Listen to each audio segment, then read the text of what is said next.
Years of centuries ago, in a small portion of this vast world of ours, there lived a people called the children of Israel.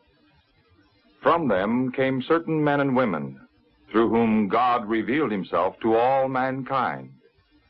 One of these was Gideon the Liberator.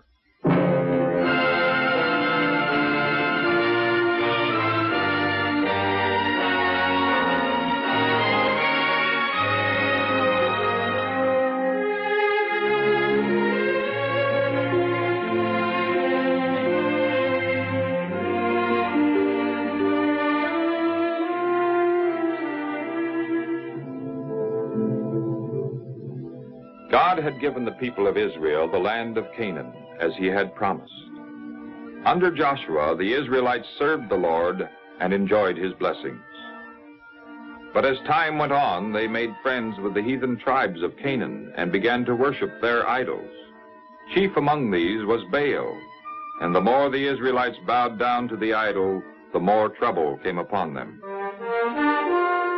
Midianites, a fierce desert people from the countries southeast of Israel, invaded the land, robbing and destroying, taking away even the crops and animals, so that nothing was left for the people to eat. Many of the Israelites fled to the mountains and lived in caves like frightened animals. In their trouble, the Israelites remembered God and again cried to him for help. Then the Lord Jehovah sent a prophet to remind the people that they had brought all this trouble upon themselves. Thus said the Lord, the God of Israel, I led you up from Egypt and brought you out of the place where you were slaves. I freed you from the Egyptians and from all your enemies, and I drove out the people ahead of you and gave you their land. And I said to you, I am the Lord your God. Do not worship the gods of the Amorites in whose country you are living. But you have not obeyed the Lord. The Israelites knew that the prophet had spoken the truth, and many of them were sorry and repented for the way they had broken God's commandment by worshiping the idols of the Amorites. Then God, in his mercy, planned to send someone to deliver them.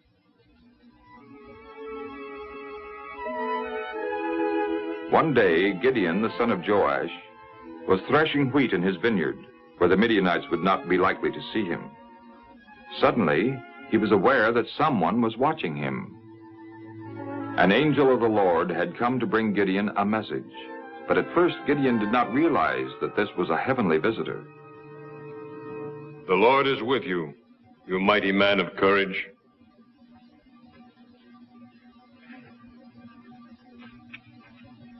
If the Lord is really with us, why then has all this happened to us?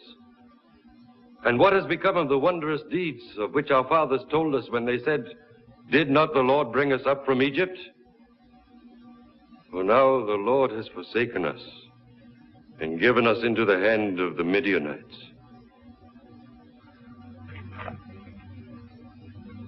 Go in this might of yours and save Israel from the Midianites. I am sending you, am I not?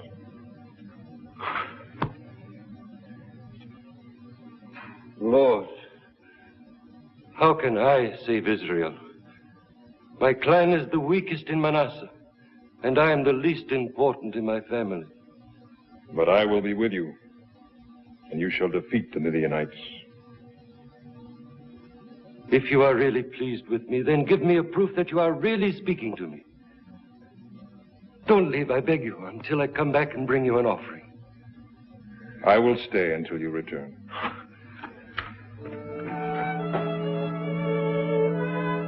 When Gideon returned with gifts of bread, meat, and broth, the angel of the Lord told him to place the bread and meat on a rock and pour the broth over them.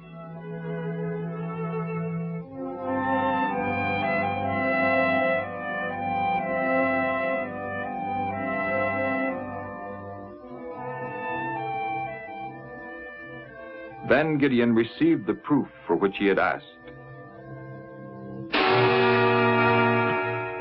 just as the burning bush had been a sign of God's presence to Moses, so the flaming food convinced Gideon that this was the Lord who was with him.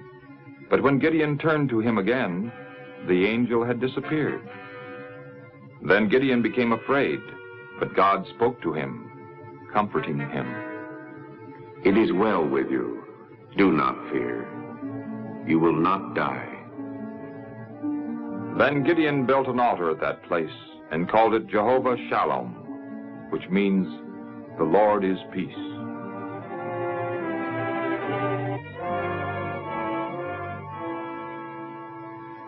That same night, God spoke to Gideon again, commanding him to tear down the altar of Baal, which was on his father's land, and there to build another altar where the people might worship the Lord. And Gideon said he would do this, even though he knew how angry it would make all those who worshiped Baal. And because Gideon feared his family and the people of the town, he didn't dare to tear down the altar of Baal by daylight. But one night, with the help of 10 loyal servants, Gideon tore down the altar of Baal and built an altar to the Lord. The next morning, when the people came to worship Baal and found their altar torn down and the pillar of their goddess Asherah destroyed, they were angry. Who did this? None of us would do such a thing. I know who did this. It was Gideon, the son of Joash. Gideon must die. Let us go and demand of Joash that he turn his son over to us. He is right. Gideon must die. Gideon must die. So the worshippers of Baal hurried to Joash and demanded that he bring Gideon out to them, that they might kill him. But as Joash listened, he realized that Gideon had done what was right, and he spoke against Baal in defense of Gideon. Are you fighting for Baal? Are you going to save him? Whoever fights for Baal, let him be put to death. If Baal is a god, let him fight for himself, because his altar has been torn down. The worshippers of Baal realized that Joash's words were true. If the God they served were really God, wouldn't he have punished Gideon himself? So they began to have doubts about the power of Baal, and they no longer tried to punish Gideon. This left Gideon free to carry out God's plan, that he should lead Israel to victory over her enemies.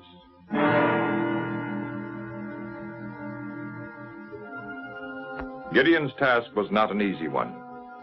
A large army of Midianites had crossed the Jordan and were camping in the valley of Jezreel. Moreover, the Amalekites and other tribes from the east had joined forces with them, so that Israel's defeat appeared certain. But filled with the Spirit of the Lord, Gideon sent messengers throughout Israel to call the soldiers together. And while he waited for them, Gideon asked God for another proof that he was the man who should save Israel from the Midianites.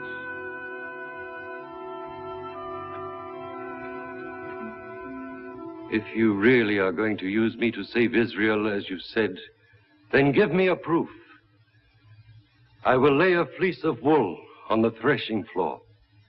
If dew falls only on the fleece and the ground all around it is dry, then I'll know that you will save Israel by me, as you have said.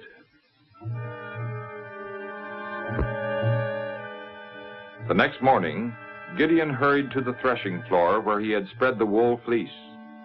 To his surprise, the ground around the fleece was perfectly dry.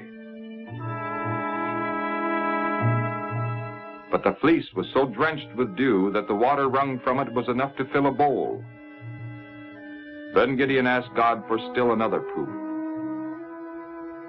Don't be angry with me, O Lord, if I ask for one more thing. Please let me make another test with the fleece. Let it be dry only on the fleece, and let there be dew all over the ground. The next morning, Gideon again hurried to the fleece. This time, all the ground around was wet with dew, and only the fleece was dry. Then Gideon knew that God was ready to help him lead his people to victory.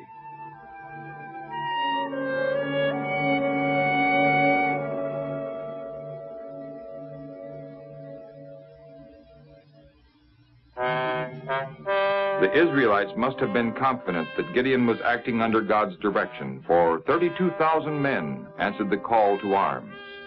But God told Gideon that this was too many. A victory over the Midianites might seem to come from great numbers rather than from the Lord. Then God told Gideon to let all those who were afraid of the Midianites return home. And more than 2/3 of the soldiers did so. There were only 10,000 left. But God told Gideon, "There are still too many. Take the soldiers down to the water. Place in one group everyone who laps up the water like a dog, and in another group everyone who kneels down to drink." And there were 300 who lapped the water. All the rest knelt down to drink. Then God said to Gideon, "By the 300 men who lapped the water, I will give you the victory. Let all the rest go home." 300 men seemed very few compared to the large army of the Midianites. But that night, to reassure Gideon, God sent him and his servant Purah to the enemy camp where they overheard the Midianites talking. I had a dream. A cake of barley bread rolled into the camp of Midian, struck a tent and turned it upside down, so that the tent laid flat. That means the sword of Gideon, a man of Israel. Into his hands, God's given the whole camp of Midian. When Gideon heard the dream explained, he knelt down and thanked the Lord. Then he hurried back to his camp to tell the Israelites the joyful news. "Arise, for the Lord has given the whole camp of Midian to you." That night, the Israelites prepared for battle in a strange way. Each man carried a horn and a lighted torch hidden in a pitcher. At Gideon's command, they quietly marched toward the enemy's camp to surround it on 3 sides. And at midnight, when the Midianites were asleep, Gideon gave the signal for attack. The noise of the horns and the crashing of the pitchers and the glare of the torches, the shouting of Gideon's name, all this convinced the Midianites that they were surrounded by a great army. And so they ran away through the darkness, trampling and fighting each other in their confusion. Then Gideon sent messengers to the people of Israel, telling them to pursue the Midianites.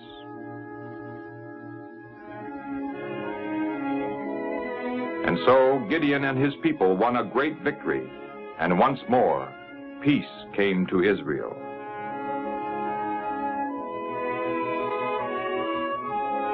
In their gratitude, the people of Israel wished to make Gideon their king. "Rule over us, you, and then your son, and your grandson after you, for you have saved us from the Midianites." I will not rule over you, nor will my son rule over you. The Lord is ruling over you. And so Gideon reminded his people that the Lord had delivered them, and that they should faithfully serve him as their king. And the country had peace as long as Gideon lived, and the people remained true to God.